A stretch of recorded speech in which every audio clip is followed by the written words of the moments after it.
to Conversations and Opinions. I'm Tarvis. I'm Shay. I'm Karonica. I'm Clarissa, and today we are getting ready to talk about a subject that I know y'all been seeing all over your Instagram. It's been chasing me down on Instagram, Facebook, everywhere.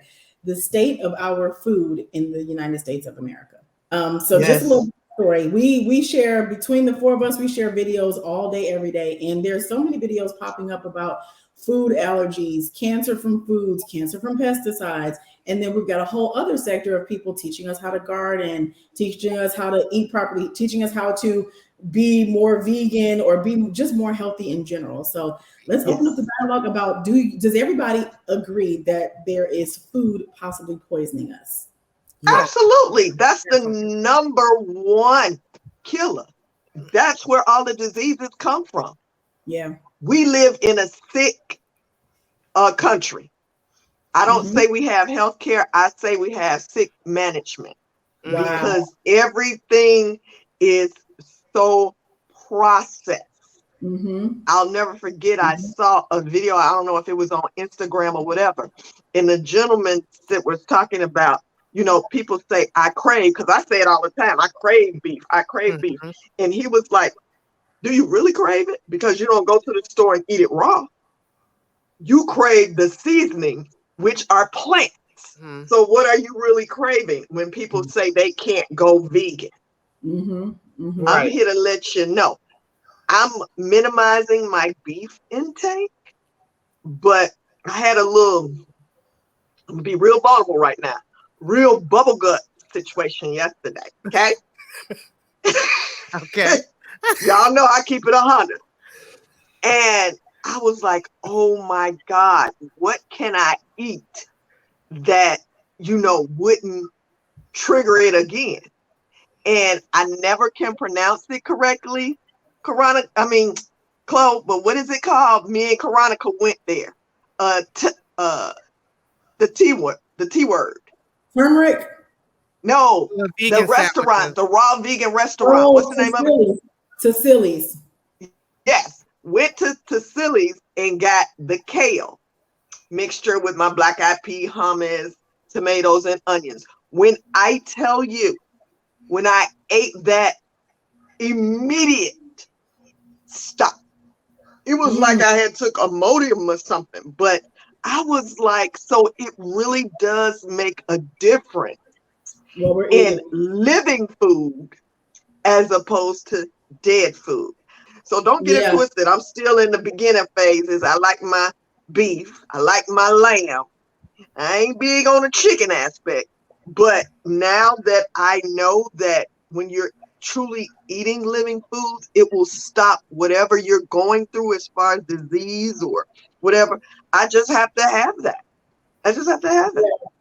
Want to give a shout out to Cecili's. For those of you who are listening and live in Atlanta, Cecili's is a Black-owned raw vegan restaurant in the West End, and the food is amazing. And I went there as a non-vegan with a friend who was such a healthy eater. I was resistant. She bought me a wrap, and I was rolling my eyes, taking the first bite, and at the end, I was licking the wrapper and wanting to go back and get another one. So Cecili's, shout out to you, sister, because you are over there making a difference, because you are awake and you understand the assignment. So thank you. Yes, and I'm gonna get that shout out to Ronnie, because Chloe, you had told me about it, but Ronnie was the one.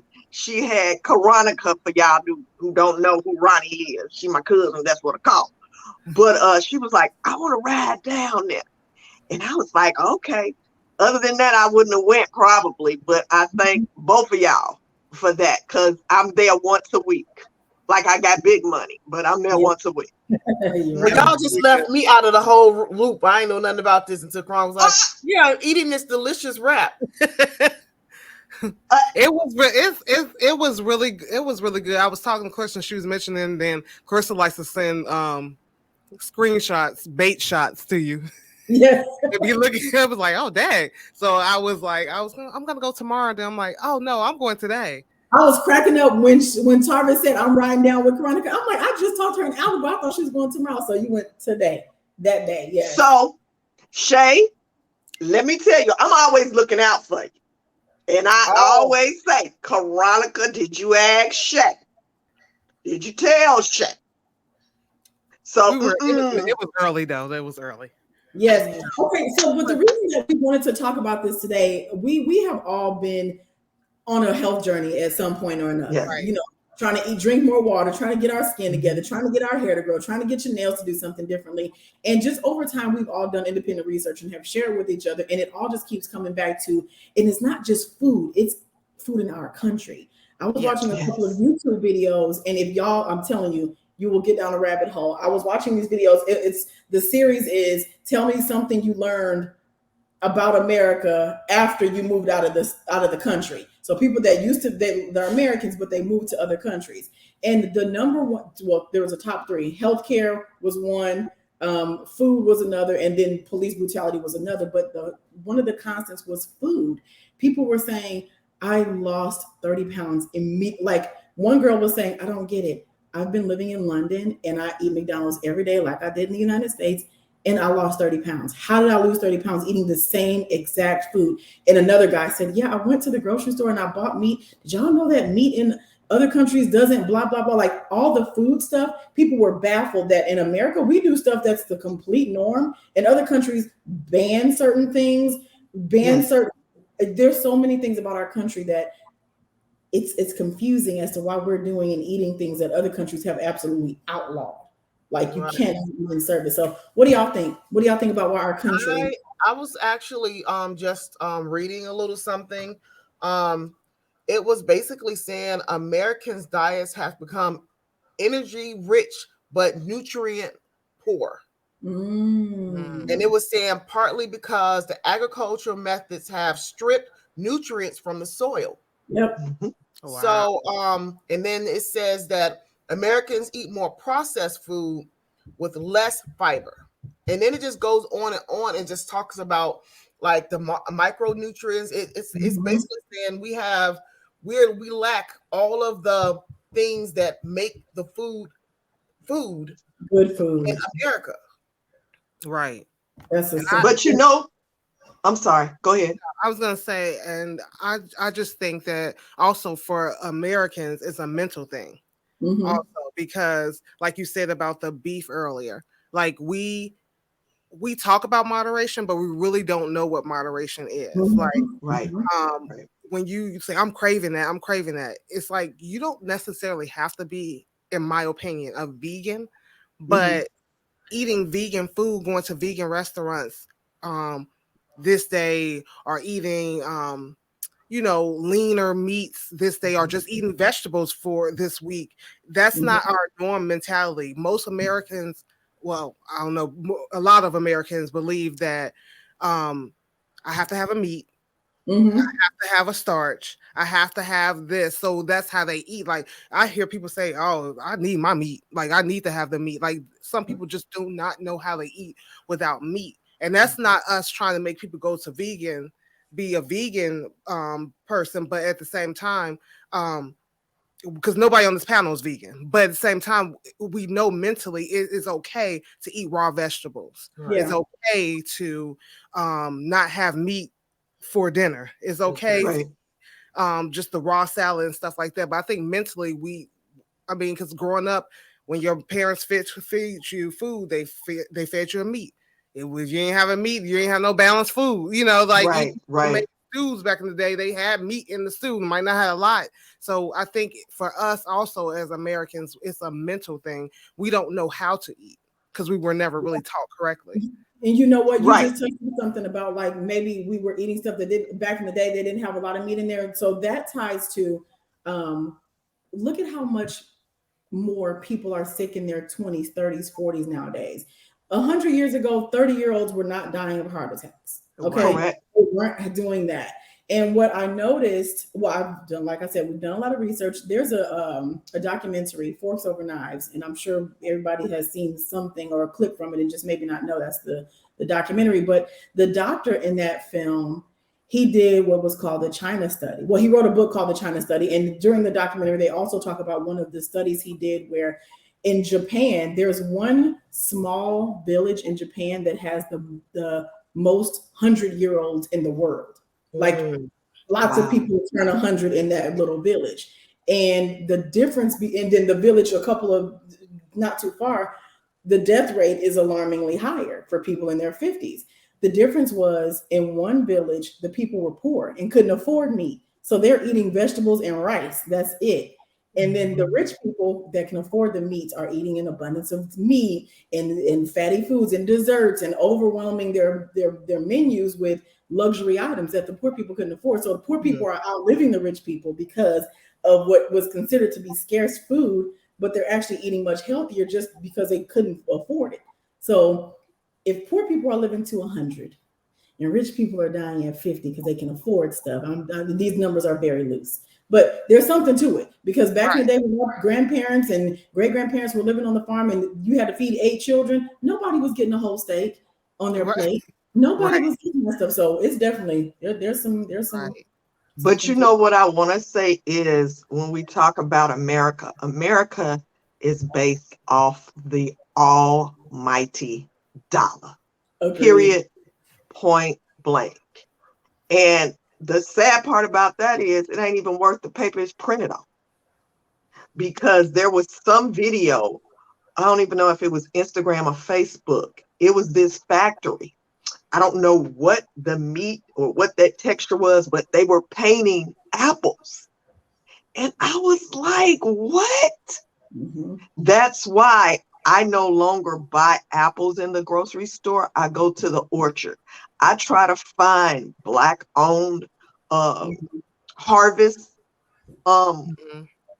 co-ops that I can go to, because when you talk about the little village of having people live to be 100, my grandmother lived to be 110, and they raise chickens, they raise cows. It's how you raise them and what you feed them. And by my dad also being a farmer, to this day, I miss the beef because there was no oil. It's that what you said. I think we do so much processing, and then Shay even read it, how it's low nutrients because of the process that goes into it. That's why I think it's very important for us as people in general. I don't care what race you are. If you can grow your own, do it. And you're starting to see a lot of people have little, they're growing their own tomatoes and, their vegetables and stuff like that. But we was talking about diseases and how so many young people are getting diseases now.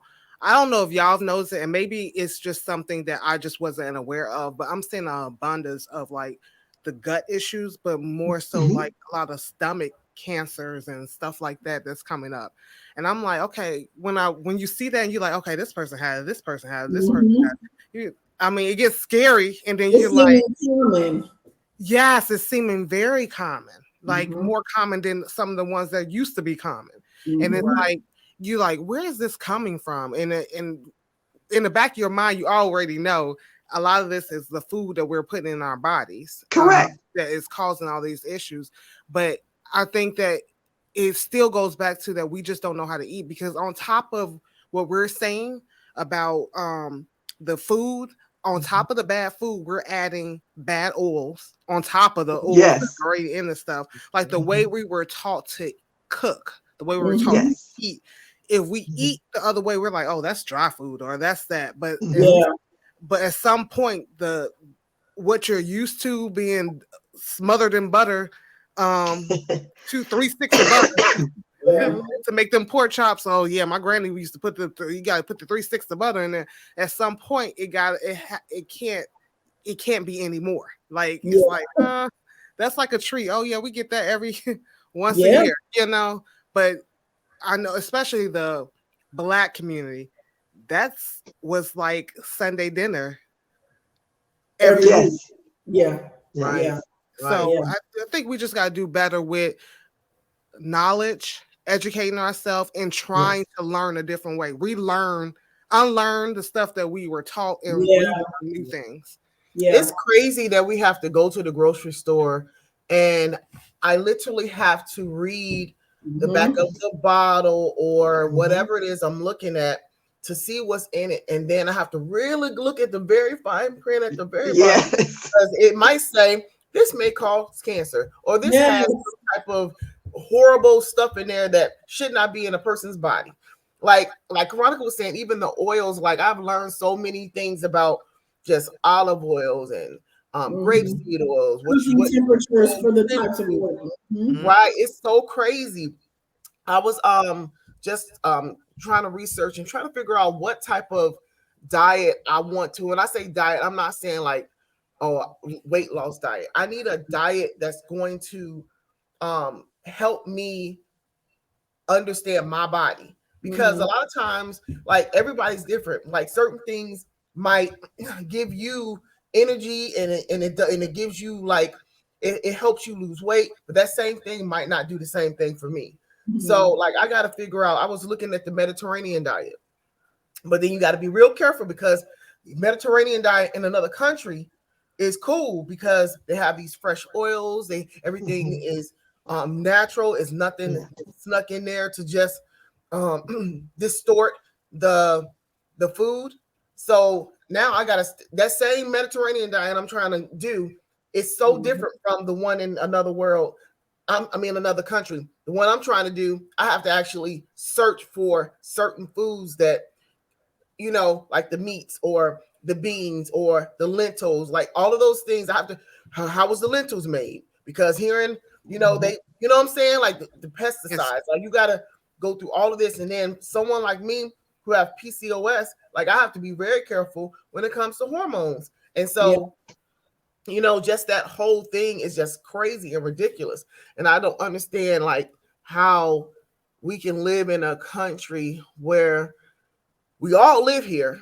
It ain't like they eating something different than us, unless we need to find out, is there another like another piece of land that all of the people who run this country only shop there? So I need to figure out like how do we live in this country all together and try to make it to where we all can survive. Yeah, it's in speaking of that, let's talk about the cost.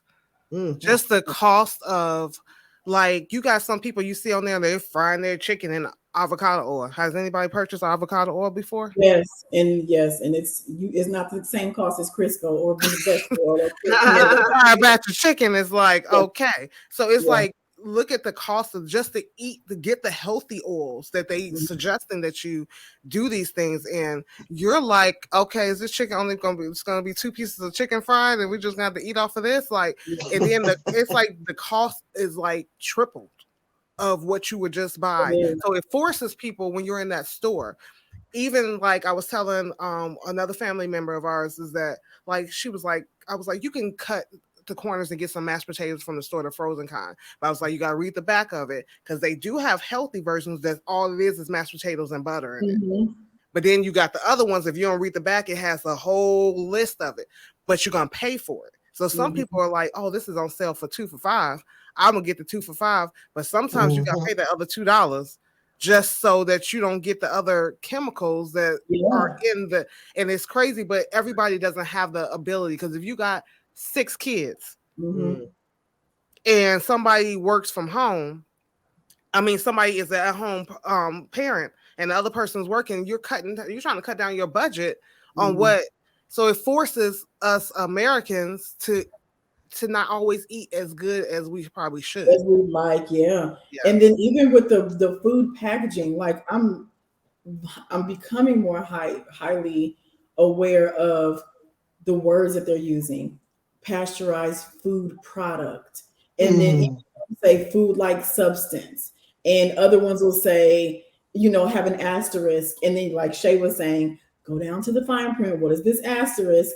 Or they have that warning, California something warning, and I'm like, wait, California is throwing up all kind of red flags. They're throwing up flags for stuff that's manufactured. Have you ever look when we get off this, look under the tags of your furniture and maybe a bookshelf. There are some items that are made with ingredients, like just household items, that are not allowed in the state of California. So some parts of our country are waking up, but the rest of us are going to furniture stores, buying it and bringing home stuff that is banned even in our own country in certain areas. So watch those labels, because processed foods, first of all, we need to stop eating as much out of packages. I know It's so quick and easy, especially if you're a parent on the go, or if you have a lot of children, like Veronica was saying.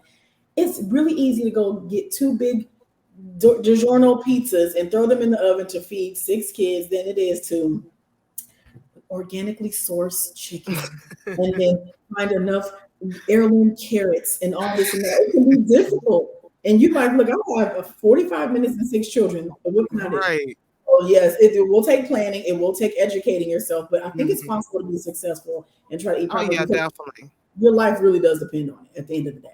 Yeah, because you do it. This is the thing. You can either do it now, but we know that when you get diagnosed with something, everybody goes, they looking for fresh. They buy foods from this part of the world and they're getting it shipped over because now it's life or death. It's in your face. Yeah. But truly, it's still life or death. But we just haven't been told anything, that we haven't been getting that push to say, oh no, this is life or death. Mm-hmm. So I think that you either do it now or you can do it later. But people usually do it because I know so many people be like, oh, my child was diagnosed with this, or I was diagnosed with, we only eat this. We change our whole diet. So you change it to live. But we have to think, like, that's why I say unlearn some of these things. We have to think now, like it's life or death, versus waiting to get that diagnosed from that doctor telling you that, oh no, you have to do that. What is that saying? Live to eat, or eat to live, don't live to eat. And I think we as Americans, that's what we do. We don't like to, I'm not going to leave this here. But you can eat it later. It's just portion wise. And I like to say to Shay, while you're searching for what works for you, Clarissa laughs at me all the time. Where I'm finna go with this. Go ahead.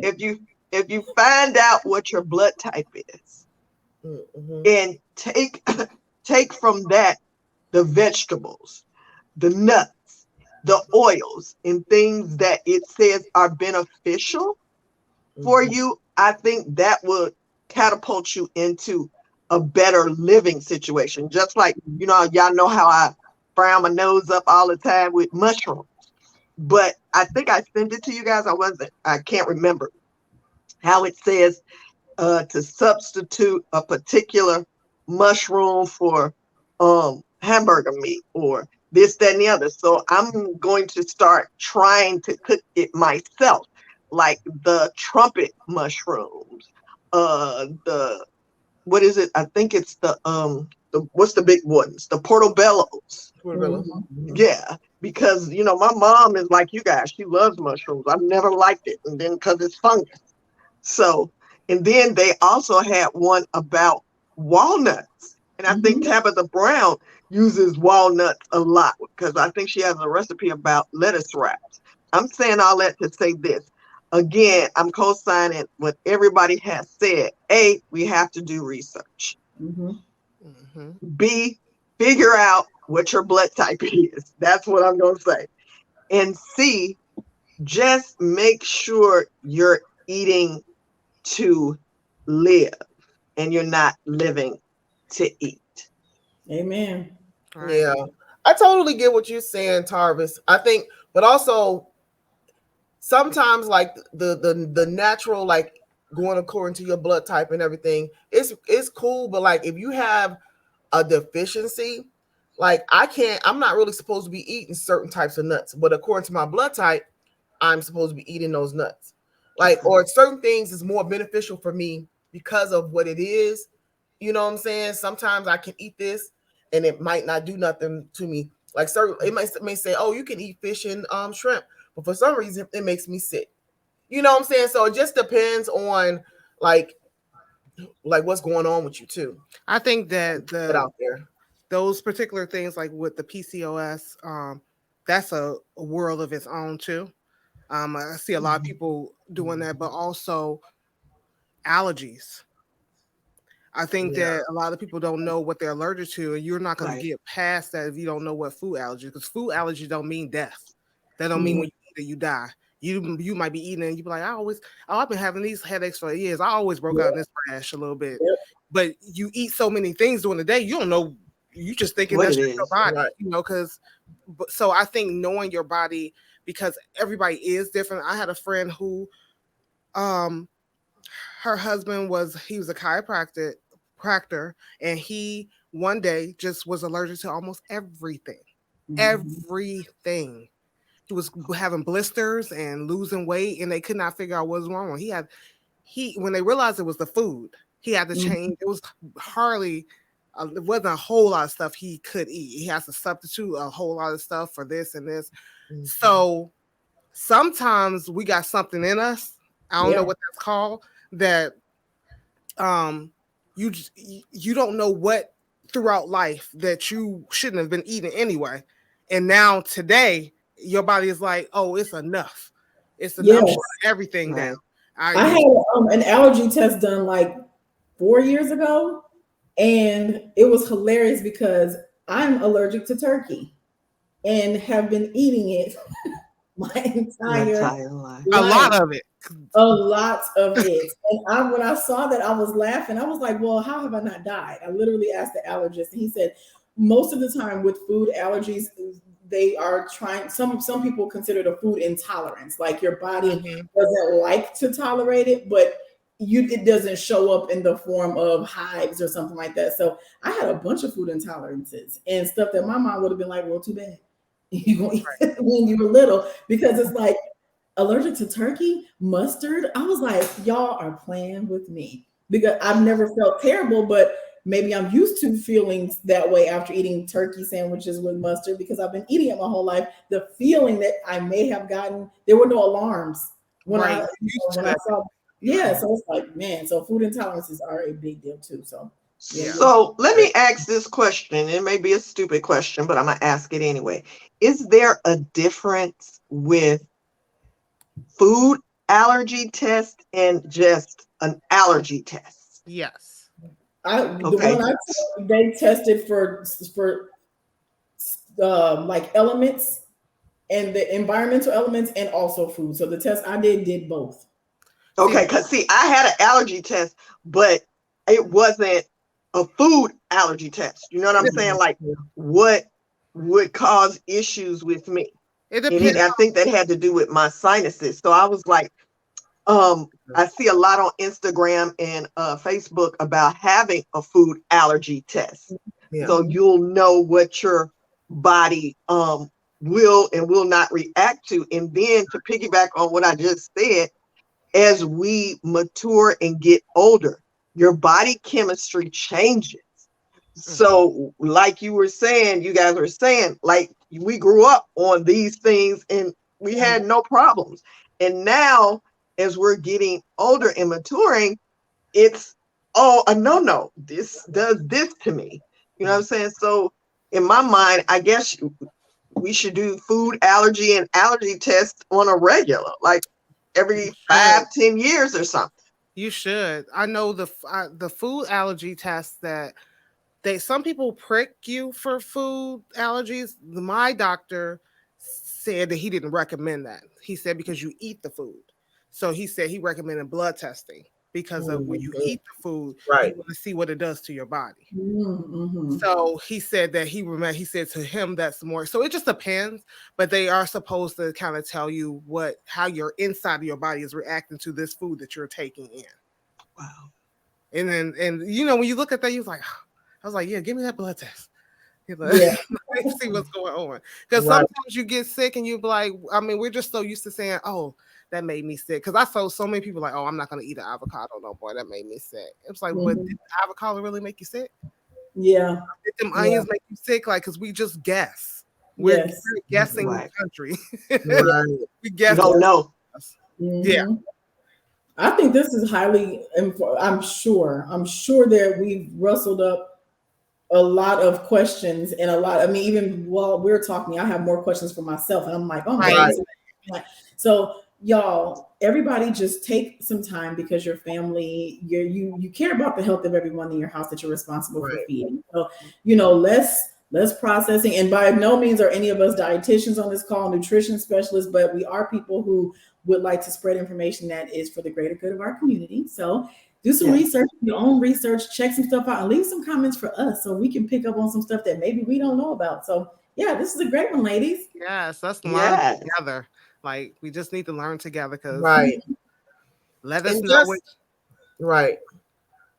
So share, and share again. And hit that subscribe button. It's going to be somewhere at the bottom, out of the corner. Make sure and leave us comments, because you can educate us on things that we're not sure of. Like I said, we are all about learning, and you know, you might be a dietitian out there. Let us know. You can come on the show and talk to us about different things. So again, we just letting you know how we feel. This is our experience. Yes. And please, if you do nothing else, subscribe to Conversations and Opinions. And as always, we appreciate you for joining us on this topic.